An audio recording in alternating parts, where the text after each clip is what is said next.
pictures speak 1,000 words. Both of these sayings address nonverbal communication. Good morning, I'm Shelley Brandt. James Fairley. Evalani Walton. And Sonya Kim.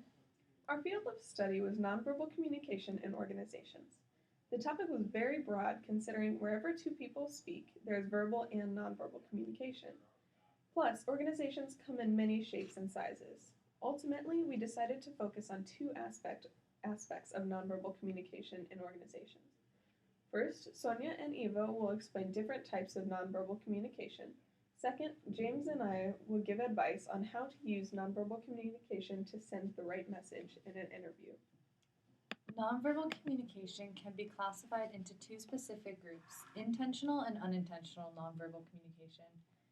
Intentional nonverbal communication is communication that is done purposefully to communicate with another individual. An example of this is a handshake. Unintentional communication is communication that happens as a response to something in your surroundings. An example of this is yawning as a response to seeing someone else yawn. There are many different types of nonverbals. The type of nonverbal communication that I will be covering is kinesics. Kinesics is communication through body language, facial expressions, and gestures. The study of kinesics through facial expressions focuses on the way that individuals communicate in response to another's perceived emotion. Your facial expressions can be intentional. An example of this would be showing anger in your facial expressions so that someone else knows you're angry. Kinesics through body language and posture focuses on the way that you communicate non-verbally through arm crossing, leg crossing, open body postures, or closed body postures. In an organization, people can read from your body language whether you are open to their ideas or uninterested through the way that you have positioned yourself.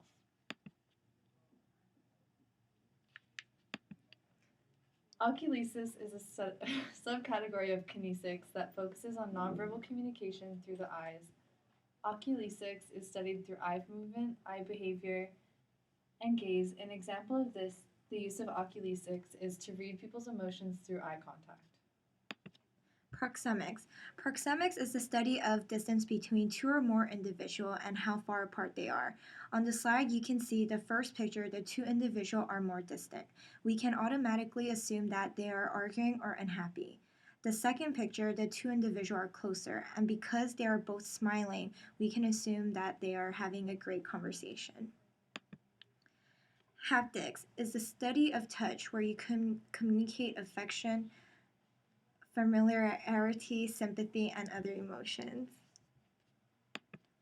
Objectives is the study of objects, like the way people dress, for example, appearance, choice in clothing, hairstyles, etc. Chronemics is a study of time and communication. Example, punctuality, willingness to wait can tell a person's personality. First impressions in an interview are almost all nonverbal. As soon as you walk into the room, you're being assessed. Your clothing can show that you're professional and serious about the work. Wear something unique that makes you stand out, but still conservative. Never wear purple to an interview. Statistics show that you'll be less likely to get the job. One of the most important parts of the interview is the handshake. Many studies have been done exploring the right technique and what the handshake says about you. Make sure you shake firmly, but without injuring or intimidating the interviewer. This shows confidence. You can also show confidence in your stance. Be sure to face the interviewer and lean in slightly to show your interest. When interviewing, you should remember that the interviewer is looking at several other people with the same qualifications as you. Make yourself stand out by holding yourself with confidence. They want to see that you can handle yourself under stress so that you won't fall apart if they do give you the job. Make eye contact. This shows that you are engaged in the conversation and actually care what the interviewer is saying. And finally, smile. In our culture, it is important to be friendly and approachable. This could be the difference between you and the next guy. Having the right posture when entering a room for an interview and while a person is being interviewed is one example of a form of nonverbal communication that is important for people to remember. If a person enters a room slouching or with any kind of bad posture, the employer might think that the person is not enthusiastic, professional, or is not confident in him or herself. The best handshake is firm, but not crushingly so. A weak handshake may be another negative display of an individual's confidence and attitude. Having bad eye contact or having a negative facial expression during an interview can both be detrimental to the outcome of an interview for a person hoping to be hired.